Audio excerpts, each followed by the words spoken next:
رمضان المبارک کے حوالے سے خصوصی پیغام نوجوانوں کے لیے کہ رمضان کے لغوی اور اصطلاحی معنی، کیونکہ بہت سارے ہمارے نوجوان ماشاءاللہ روزے رکھتے ہیں سارا کچھ، لیکن ان کو یہ بیسک چیز کا پہلے پتہ ہونا چاہیے۔ لفظ رمضان مادہ رمضا سے ہے۔ رمضا کے معنی سورج کا شدت کے ساتھ ریت پر چمکنے کے ہیں۔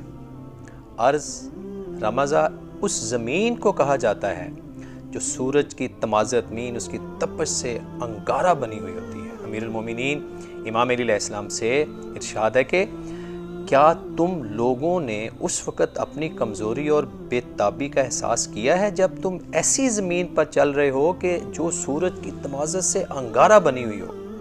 بس کیا حال ہوگا تمہارا اس وقت جب آگ کے دو شعلوں کے درمیان ہوگے۔ ایک اور روایت میں کہا جاتا ہے کہ رمضان اللہ کے ناموں میں سے ایک نام ہے۔ پھر ارشاد ہوتا ہے کہ رمضان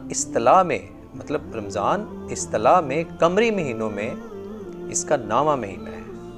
قرآن کریم ارشاد ہے کیا کہ شہر رمضان الذی انزل فیہ القرآن، ہم نے اس مہینے کو رمضان کا نام کیوں دیا کہ اس کی وجہ سے یوں بیان کیا گیا ہے، چونکہ جب اس مہینے کا نام رکھا گیا اس وقت یہ مہینہ شدید گرمی کے عالم میں واقع ہوا تھا۔ رسول خدا صلی اللہ علیہ وآلہ وسلم کا ارشاد ہے کہ رمضان گناہوں کو جلا دینے والے مہینہ ہے، جیسے گناہ جل جاتے ہیں، گناہوں کو جلا دینے والا مہینہ ہے۔ خداوند عالم اس مہینے میں اپنے بندوں کے گناہوں کو جلا دیتا ہے۔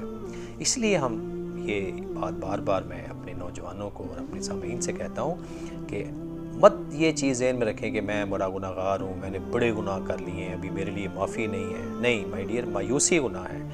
اللہ تعالیٰ نے اور مختلف جو روایات ملتی ہیں کہ مایوسی اللہ تعالیٰ کو گناہ گار کہ جب توبہ کرتا ہے تو بڑی پسند ہے۔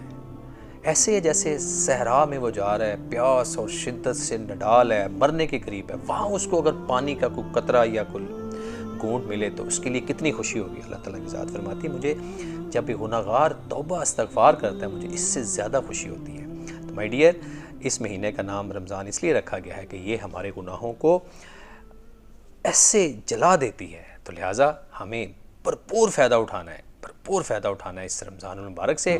شب روز اپنے بڑے اسپیسیفک گزاریں، اللہ تعالیٰ سے دعا کرتے ہیں اللہ تعالیٰ ہمیں رمضان کو صحیح معنوں میں اس کی